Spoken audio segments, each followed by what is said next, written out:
Folks, I'm just doing a follow-up story on Ernest Walker. He was the veteran that got disrespected at Chili's, and the day after I heard about this story, and I heard about this story on our local news stations here. Mr. Walker and his people had done a protest in front of Chili's, etc., etc. Anyway, I went down to that Chili's and I spoke with another manager who happened to be a vet, and he was totally ticked off about the situation. And he said that management had already made a decision to remove the manager that disrespected Mr. Walker, and that they were going to issue a public apology and also a personal apology to Mr. Walker, which they did. Now, in my opinion, that probably, should have been the end of it. Whether the guy was fired or not, neither here nor there. But nope, because this black veteran got questioned and stood up for himself and wasn't going to let it go. He's received various death threats to the point where he has to move out of his house. Also online, you had these quote-unquote conservative veterans groups that basically have partially blamed him for the situation, which is total bullshit, okay? At this point, Mr. Walker, is doing what he needs to do. So let me play this clip so that you can get, I guess, the most updated information. All right, folks, this is a crazy story. A U.S. Army veteran was denied a meal at a Chili's on Veterans Day in Texas. Chili's, like many restaurants around the country, offer free meals to vets on Veterans Day. But at this particular Chili's in Cedar Hill, Texas, which is a suburb of Dallas, the manager took the meal away from the American servicemen. Listen to this. Question my service dog? You're questioning my service dog now. Sir. Now you do know it's against the law, against HIPAA regulations for you to question my service dog. Do you want to read my service dog? Sir. Now you question my military service and you question my service dog. And I've got, is this a certified dog? Sir. Is this a certified dog? Sir. Is this a certified dog, sir? No, I'm asking you a question. Is this a certified dog? Sir. Did you see my military information? Sir. No. Yes or no, first of all? I am not answering any of your questions. No. Did you see my military information? Sir. Did you see my military information? Did you see my military? No, I'll leave as soon as you ask my two questions. The answer is no, I'm not answering your questions. Okay. Did you see my military service? Did you see my military service? Sir, no. Here. Yes, you did. Oh, so that's a lie, but you already said you did because I had that on record. Yes, you did. People right there saw you. Didn't see it. Yes, you did. Stop it. Well, then, if you didn't see it, now you're grabbing my food away from me? Oh, you're taking my food away from me now? I'm so sorry. I don't Okay. Provide any documents for me. Yes, sir. Yes, I did just provide documents to you, and they saw you. I want the police call at this point. As you heard in the video, Ernest Walker had his military ID and discharge papers, but he was not allowed to keep his meal that day. Since the incident, Chili's has removed the manager and released a statement that says, "We personally apologize to Mr. Walker for the unfortunate experience in our restaurant on Veterans Day and thanked him for his service to our country. We also thanked him for taking the time to speak with us, and he appreciated our apology." But now Walker says things have actually gotten worse. He's received multiple death threats and has actually had to move out of his home to ensure his family's safety. Ernest Walker joins us right now with his attorney Lee Merritt from Dallas via FaceTime. Ernest, first and foremost, what happened there was, now I heard different stories. Did another patron in the restaurant question whether you were a veteran? Is that what happened there? Yes, Roland. Every time I hear that, it just brings up those emotions that I felt. There was a gentleman who was a Trump supporter, about a 70-year-old or more gentleman, who continued to walk by me and ask me questions about my service. And he even made a racially charged comment that blacks didn't serve with him in World War II.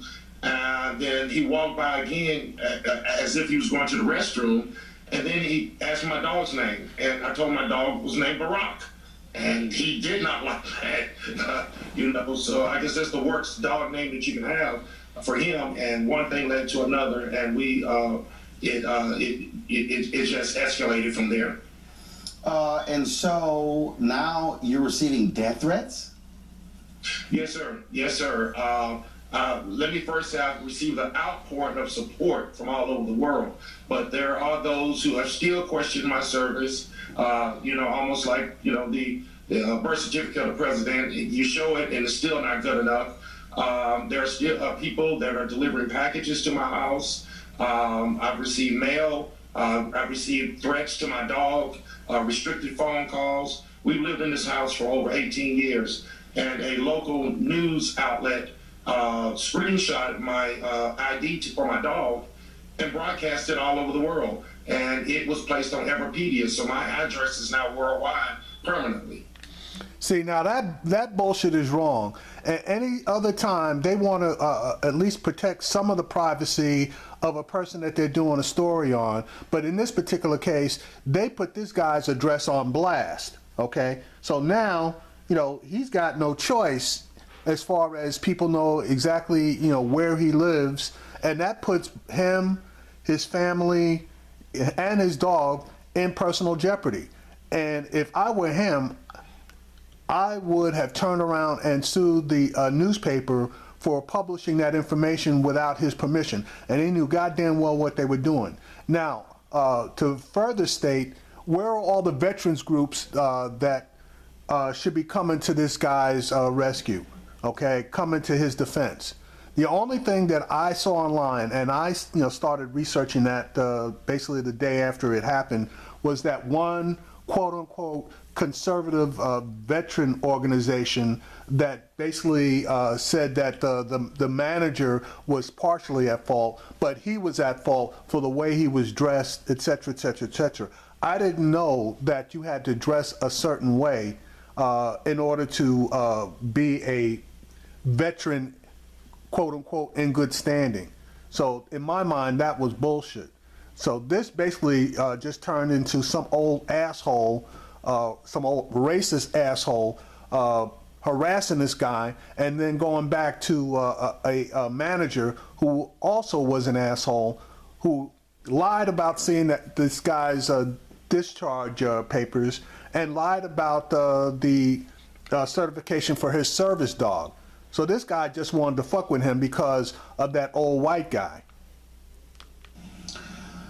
Also, the reaction. Obviously, Chili's apologized. I understand also Dallas Mavericks owner Mark Cuban reached out to you. Is that correct, Lee?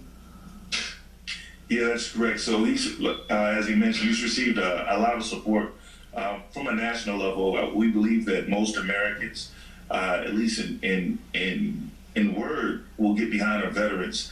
But we don't think that this is an isolated incident where, this was just an unfortunate something that happened to Mr. Walker, but it falls into a sort of a national narrative that since really for a long time, but it has been heightened with the election of Trump, where people feel more emboldened to question even African American veterans or people with of different faiths or people who are Mexican descent. And so Chili's, they responded, they apologized, but we're hoping that they will do more to help sort of move the narrative back to a place where if we're all one America, then we can all get behind our veterans and join in some of the initiatives that, like you mentioned, Mr. Cuban is getting. Mr. Walker started a Feed a Million Soldiers campaign. Because he's received so much outpouring of people saying, hey, let me buy you a meal, up to $6,000 of people saying, let me buy you a meal, where he gathered all that money into one place. And he's holding the event to feed several hundred soldiers in a campaign to feed 1 million soldiers. Oh. All right, in case you missed that part, Mark Cuban, because of this situation, has started a campaign to feed 1 million soldiers. And one thing about Mark Cuban, he's a straight up guy. He may be a little wacky here and there about some of the things he does, but as far as somebody that have the money that he has, he's pretty much like not pretty much like, he's a regular person that just happens to have a lot of money. So anyway, I will continue to follow up on this particular story as additional facts come to light.